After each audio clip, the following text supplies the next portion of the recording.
Xiaomi launch করে দিয়েছে তাদের সবথেকে popular phone Redmi Note 5 Pro successor Redmi Note 6 Pro। আজ আমি আপনাদের Redmi Note 6 Pro সম্বন্ধে জানাবো এর ইমপ্রেশন, কি ফিচার্স এবং স্পেসিফিকেশন, আর জানাবো Redmi Note 6 Pro কি আপনার সত্যি কেনা উচিত। প্রথমেই জেনে নেব Redmi Note 6 Proর ইমপ্রেশন সম্বন্ধে। Redmi Note 6 Proতে দেওয়া হয়েছে 6.26 ইঞ্চিসের একটি নচ ডিসপ্লে, যাতে রয়েছে ডুয়াল সেলফি ক্যামেরা। এই ডিসপ্লেটি একটি IPS প্যানেল আর এটি ফুল HD+ রেজলিউশনকে সাপোর্ট করে। ফোনের পেছনে রয়েছে ডুয়াল ব্যাক ক্যামেরা, পাশে রয়েছে ভলিউম কি এবং পাওয়ার অন অফ বাটন। অন্যদিকে রয়েছে সিম ট্রে, যেখানে আপনি একটি ন্যানো সিম অথবা একটি ন্যানো সিম আর SD কার্ড অথবা দুটি ন্যানো সিম ইউজ করতে পারেন। ফোনটির উপরে রয়েছে একটি IR ব্লাস্টার, আর ফোনের নিচের দিকে রয়েছে মাইক্রো USB চার্জিং পয়েন্ট আর 3.5mm হেডফোন জ্যাক। এবার চলে আসি Redmi Note 6 Proর স্পেসিফিকেশন সম্বন্ধে। Redmi Note 6 Proতে রয়েছে স্ন্যাপড্রাগন 636 প্রসেসর। এই প্রসেসরটি 14 ন্যানোমিটার প্রসেসে তৈরি হয়েছে। GPU ইউজ করা হয়েছে Adreno 509। আপনি Redmi Note 6 Proতে 4GB এবং 6GB র্যামের ভেরিয়েন্ট পেয়ে যাবেন, যেটি LPDDR4X RAM. Redmi Note 6 Proতে 4000 mAh battery use করা হয়েছে, যেটি কুইক চার্জ 2.0কে সাপোর্ট করে। এবার চলে আসি Note 6 Proর ক্যামেরা সম্বন্ধে। এখানে আপনি পেয়ে যাবেন 12 মেগাপিক্সেল প্লাস 5 মেগাপিক্সেলের ব্যাক ক্যামেরা এবং সামনের দিকে পেয়ে যাবেন 20 মেগাপিক্সেল প্লাস 2 মেগাপিক্সেলের ফ্রন্ট ক্যামেরা। 12 মেগাপিক্সেলের ক্যামেরাটি f1.9 অ্যাপারেচারের সাথে আর 5 মেগাপিক্সেলের ক্যামেরাটি f2.2 অ্যাপারেচারের সাথে দেওয়া হয়েছে। ব্যাক ক্যামেরাগুলি ডুয়াল পিক্সেল অটোফোকাসকে সাপোর্ট করে। সামনের দিকে রয়েছে 20 মেগাপিক্সেলের f/2.2 অ্যাপারেচারের একটি ক্যামেরা। সামনের দিকে পেয়ে যাবেন 20 মেগাপিক্সেল প্লাস 2 মেগাপিক্সেলের ফ্রন্ট ক্যামেরা। এবার চলে আসি Redmi Note 5 Pro থেকে Redmi Note 6 Proকে কীভাবে আলাদা করা যায়। প্রথমেই আপনি যেটা দেখতে পাবেন সেটি হলো নচ ডিসপ্লে। Redmi Note 5 Proতে ছিল ফুল স্ক্রিন ডিসপ্লে, আর Redmi Note 6 Proতে দেওয়া হয়েছে একটি নচ ডিসপ্লে। নচের মধ্যে রয়েছে দুটি ডুয়াল ফ্রন্ট ক্যামেরা, যেখানে Redmi Note 5 Proতে ছিল সিঙ্গেল ফ্রন্ট ক্যামেরা। প্রসেসর একই রয়েছে, র্যামের ভেরিয়েন্টও এক রয়েছে, শুধু ইমপ্রুভ যেটা হয়েছে সেটি শুধু হয়েছে ক্যামেরায়।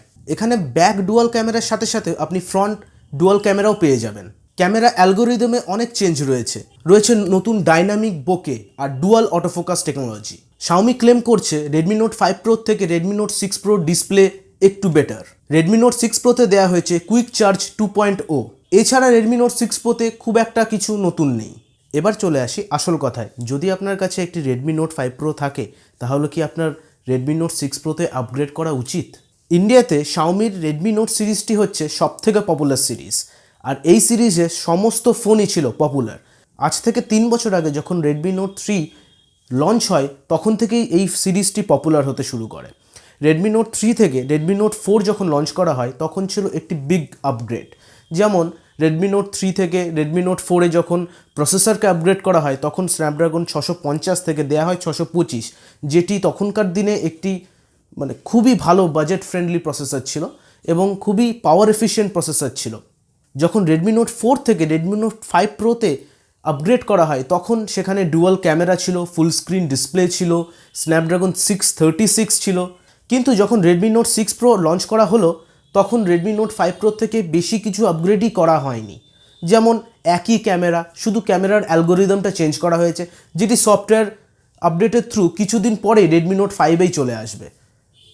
ডিসপ্লেতে শুধু নচ দেওয়া হয়েছে, আবার নচটি যেটা দেওয়া হয়েছে সেটি অত্যন্ত বড় একটি নচ। Xiaomi ক্লেম করছে ডিসপ্লে একটু ভালো, কিন্তু ডে টু ডে ইউজে আপনি ডিসপ্লে হয়তো বুঝতেও পারবেন না। এখানে কোনো বড় সড়ো কোনো কিছু আপগ্রেড নেই, শুধু মাইনর কিছু আপডেট দিয়েছে। যদি আপনি কিছুদিন আগে Redmi Note 5 Pro কিনে থাকেন, তাহলে আমার মনে হয় না Redmi Note 6 Proতে এখন আপগ্রেড করার কোনো দরকার আছে। Redmi Note 6 Proর দাম করা হয়েছে 14,000 টাকা 4GB 64GB ভেরিয়েন্টের জন্য, আর Redmi Note 6 Proর 6GB 64GB ভেরিয়েন্টের দাম করা হয়েছে 16,000 টাকা। সেখানে আপনি এই দামে দুটি আরও ভালো ফোন পেতে পারেন, যেগুলি হলো Realme 2 Pro আর Nokia 6.1 Plus। Realme 2 Pro Redmi Note 6 Pro থেকে কেন ভালো, সেটির কারণ হচ্ছে এটি আপনাকে দেয় 660 প্রসেসর, যেটি AI টাস্কগুলো করার জন্যে বেশি ভালো। Realme 2 Proতে রয়েছে Xiaomiর মতো অত বড় নচ না, ছোট OnePlus 60-র মতো ওয়াটার ড্রপ নচ, যেটি স্ক্রিনটাকে আরও এনহ্যান্সড করে। এর প্রসেসর যেহেতু Redmi Note 6 Pro থেকে অনেক বেশি ভালো, এর গ্রাফিক প্রসেসর ইউনিটও রেডমি নোট 6 প্রো থেকে অনেক বেশি ভালো, যেখানে আপনি গেমিং পারফরমেন্স অনেক বেশি ইমপ্রুভ পাবেন। অতএব আপনি যদি গেমিং সেন্ট্রিক ফোন খুঁজতে চান তাহলে রেডমি নোট 6 প্রো থেকে রিয়েলমি 2 প্রো বেশি ভালো ডিল। যদি আপনি টুকটাক গেম টেম খেলতে থাকেন আর বেশি আপনি অ্যামাজন প্রাইম, নেটফ্লিক্স দেখতে থাকেন, তাহলে আপনি রেডমি নোট 6 প্রোতে ওয়াইড ওয়াইন L1 এর সাপোর্ট পাবেন না, যার জন্যে রেডমি নোট 6 প্রোতে নেটফ্লিক্স, অ্যামাজন প্রাইম, হটস্টারের মতো সার্ভিসেসগুলি এইচডিতে স্ট্রিম করতে পারে না। এর জন্যে আপনাকে নিতে হবে নোকিয়া 6.1 প্লাস, যেটির দামও 16,000 টাকা।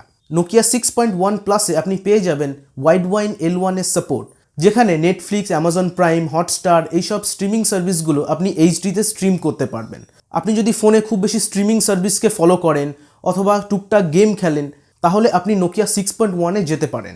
এটির ক্যামেরা খুবই ভালো এবং ডিসপ্লেতে শাওমির মতো অত বড় নচও নেই। তো মদ্দা কথা এই যে রেডমি নোট 5 প্রো যদি আপনার কাছে থাকে তাহলে রেডমি নোট 6 প্রোতে আপডেট করার কোনো দরকার নেই। তার কারণ রেডমি নোট 6 প্রোতে এমন কিছু মেজর কিছু আপডেট আসেনি। আর আপনি যদি রেডমি নোট 6 প্রো নতুনভাবে কিনতে চান তাহলে রেডমি নোট 6 প্রো না নিয়ে আপনি রিয়েলমি 2 প্রোতে যান, সেটি আরও বেশি ভালো ডিল হবে। আর আপনি যদি স্ট্রিমিং সার্ভিসগুলোর মেন ইস্যু হয় আপনার, তাহলে নোকিয়া 6.1 প্লাসে আপনি যেতে পারেন। আজকের জন্য এইটুকুই। ভিডিওটি ভালো লেগে থাকলে লাইক করুন, শেয়ার করুন আর কমেন্টে জানান কেমন লাগলো। আর টেক কথা সিরিজের এপিসোডগুলি দেখার জন্য পাশের থাম্বনেলে ক্লিক করুন।